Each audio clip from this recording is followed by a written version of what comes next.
Shalom à vous et bienvenue dans cette émission, notre série qui porte depuis quelques semaines sur le choix du partenaire de vie. Aujourd'hui, nous allons explorer les différents types d'amour et comment chacun peut influencer le choix relationnel. Quel rôle l'amour joue-t-il dans la construction d'une relation durable et saine? Évidemment, dans l'émission précédente, nous avons abordé la question du choix de partenaire de vie en mettant en évidence l'importance d'un choix réfléchi et spirituel. Mais il est crucial de comprendre que l'amour ne se limite pas à une simple émotion ou à des attractions physiques. L'amour prend différentes formes allant du désir instinctif à un amour plus profond, sacrificiel et même divin. Ces formes d'amour influencent notre manière de choisir un partenaire et de construire une relation durable.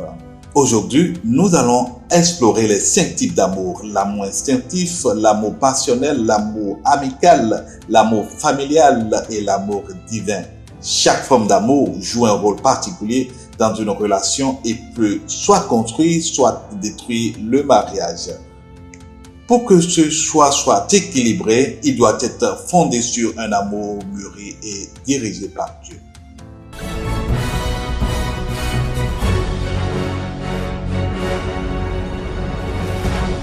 Cette émission est une réalisation du groupe biblique des élèves et étudiants du Bénin, GBEB, un mouvement évangélique interdénominationnel qui accompagne les élèves, les étudiants et les post-universitaires dans les questions pratiques de vie et d'identité.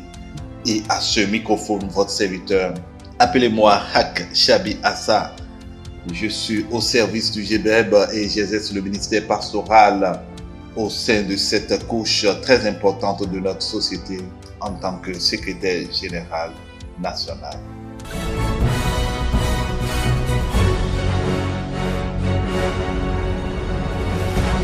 Nous vous espérons confortablement installés dans diverses positions depuis votre lieu d'écoute et aujourd'hui nous allons explorer les 5 types d'amour: l'amour instinctif, l'amour passionnel, l'amour amical, l'amour familial et l'amour divin.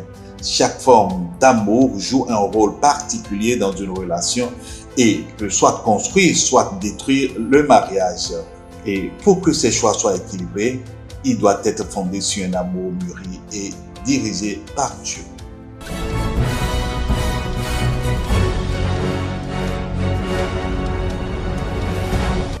Abordons à présent les 5 formes d'amour et leur influence sur le choix du partenaire. L'amour humain s'exprime sous différentes formes et chacun de ces types d'amour a un aspect direct sur la manière dont nous choisissons nos partenaires. Le choix d'un partenaire ne doit pas seulement se reposer sur une attraction superficielle ou un coup de foudre. Il faut discerner quel type d'amour domine dans notre vie et comment chacun de ces amours peut influencer notre relation. Voyons de plus près ces 5 formes d'amour. Commençons par l'amour-désir charnel ou pulsion sexuelle, appelé en grec l'amour épithumia. Le mot grec épithumia désigne un désir intense, souvent charnel et instinctif. Cet amour est centré sur l'instantanéité du plaisir et la satisfaction des besoins personnels, souvent sans se soucier des besoins de l'autre. Quelques caractéristiques de l'amour épithumia: c'est un amour centré sur le plaisir sexuel immédiat, c'est un amour instinctif et sans réflexion préalable, c'est un amour égoïste qui cherche à satisfaire ses propres désirs sans tenir compte de l'autre, c'est un amour momentané, et qui s'éteint donc rapidement, et donc c'est un amour qui peut entraîner des comportements manipulateurs ou destructeurs comme la séduction, pourvu qu'on obtienne ce qu'on veut. Et pour l'illustrer, nous pouvons faire recours à l'image d'un feu sauvage qui se propage rapidement. Tant qu'il est contrôlé, il peut être utile. Mais s'il devient incontrôlable, il peut causer des dégâts irréparables. Et c'est la même chose pour l'amour du type épithumia. Dans le cas du mariage et de la fidélité, il peut avoir sa place. Mais hors de ce cadre, il devient dangereux et destructeur. Amis auditeurs, si vous êtes dans une relation où l'attraction physique domine, il est important de mettre des limites et de vous poser la question: est-ce que ma relation est fondée sur les principes plus profonds que la simple attraction physique? Voyons le deuxième type d'amour, l'amour passionnel, l'amour romantique sélectif, appelé l'amour Eros en grec. Eros est un amour passionné, centré sur l'attirance émotionnelle et physique.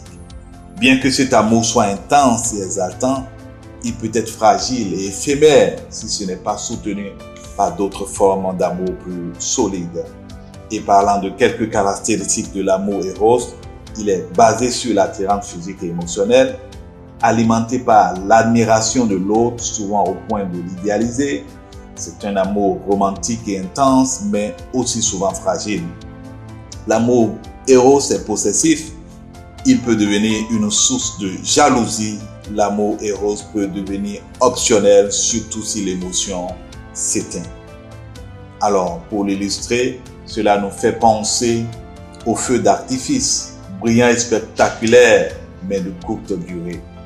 L'émotion et la passion peuvent initier une relation, mais ne sont pas suffisantes pour la maintenir à long terme. Cela nécessite un amour plus profond et plus équilibré. Alors, demandez-vous si l'amour que vous ressentez pour votre partenaire est durable. L'intensité du début d'une relation doit évoluer vers quelque chose de plus stable et fondé sur la complicité et la loyauté. Est-ce bien votre cas?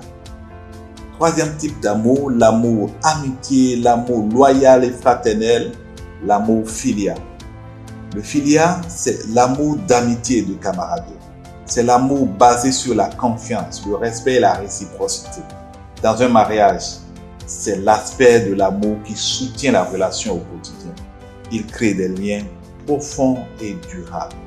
Donc, en termes de caractéristiques de l'amour filial, l'amour filial est réconfortant, il se nourrit de la confiance et du partage, il est réciproque, il est donc équilibré entre les deux partenaires. C'est un amour fidèle, même dans les temps d'épreuve. C'est un amour fondé sur la loyauté et le respect mutuel. Et bien sûr, c'est un amour qui est sans attente physique et ou émotionnelle excessive. Alors, pour l'illustrer, nous avons par exemple la relation entre les frères et les sœurs dans une famille unie. Leur amitié profonde, fondée sur la loyauté et la fidélité, est un modèle d'amour durable et sans égoïsme. Cela peut être transposé entre un jeune homme et sa promise et vice-versa. Évaluez si votre relation est plus qu'une simple attraction romantique. Si vous êtes dans une relation amoureuse, demandez-vous si vous avez aussi une base d'amitié solide fondée sur le respect mutuel et la confiance. Abordons le quatrième type d'amour, l'amour familial ou l'amour protecteur, l'amour engagé, qui est appelé le storgère. Le storgère est un amour profond et enraciné dans la loyauté et la responsabilité. Cet amour se manifeste également dans les familles unies, mais il joue un rôle crucial dans le mariage. C'est un amour inconditionnel qui se nourrit de devoirs et de responsabilités, d'engagement.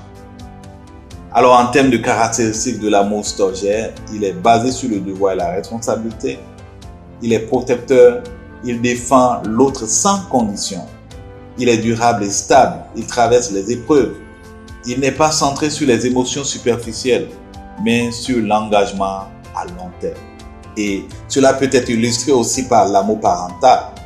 Un père, une mère n'aiment pas seulement les enfants parce qu'ils sont trop parfaits, mais parce qu'ils ont un devoir d'amour inébranlable envers eux. Et dans une relation, demandez-vous toujours si vous êtes prêt à vous engager sur le long terme. Le mariage exige de l'engagement même dans les moments difficiles et doit reposer sur un amour qui dépasse les émotions de moment. Enfin, parlons de l'amour agapé, l'amour divin, l'amour sacrificiel, l'amour éternel. Agapé est l'amour ultime. Il est inconditionnel, sacrificiel et éternel. C'est l'amour parfait révélé par Dieu à travers Jésus-Christ. Il ne dépend pas des émotions, mais des choix. Cet amour est essentiel dans un mariage chrétien. Quelques caractéristiques de l'amour agapé: il est, comme on l'a dit, sacrificiel et inconditionnel. Il cherche toujours le bien de l'autre, même à ses propres dépens. Il est stable et ne se laisse pas influencer par les circonstances. Il transforme la personne qui l'éprouve et celle qui le reçoit. Alors, l'amour agapé est illustré par l'amour de Dieu pour l'humanité manifesté en Jésus-Christ. C'est l'exemple parfait donc, de l'amour agapé. C'est un amour qui ne dépend pas de ce que nous faisons, mais qui cherche toujours notre bien. Dans votre relation, l'amour que vous exprimez doit être dirigé par Dieu. Cela signifie que vous devez aimer votre partenaire sans condition, et ce, même lorsqu'il y a des défis. L'agapé est un amour qui construit et qui dépasse l'égoïsme.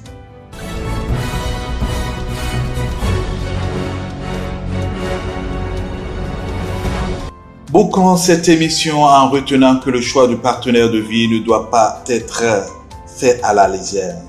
Chacun de ces 5 types d'amour joue un rôle important dans une relation. Mais pour qu'une relation soit solide, il est essentiel de chercher un équilibre entre ces formes d'amour, en particulier l'amour agapé guidé par Dieu. Dans cette émission, nous avons vu qu'il est important de ne pas se laisser emporter uniquement par la passion ou l'attirance, mais de construire une relation basée sur des valeurs solides, la loyauté et l'engagement. Si vous êtes dans une relation ou si vous êtes célibataire, réfléchissez à ces différents types d'amour. Identifiez celui qui domine dans votre vie et assurez-vous que votre relation est construite sur les fondations solides et équilibrées. Vous pouvez faire cette prière avec nous. Seigneur, nous te demandons de guider nos cœurs pour aimer véritablement et avec discernement. Aide-nous à choisir un partenaire qui partage nos valeurs et notre foi en toi. Que notre amour soit pur, loyal et fondé sur ta sagesse. Amen. Merci d'avoir écouté cette émission. Dans la prochaine, nous explorerons comment choisir un partenaire dans le respect des principes bibliques et comment naviguer les étapes du discernement. À très bientôt. Shalom.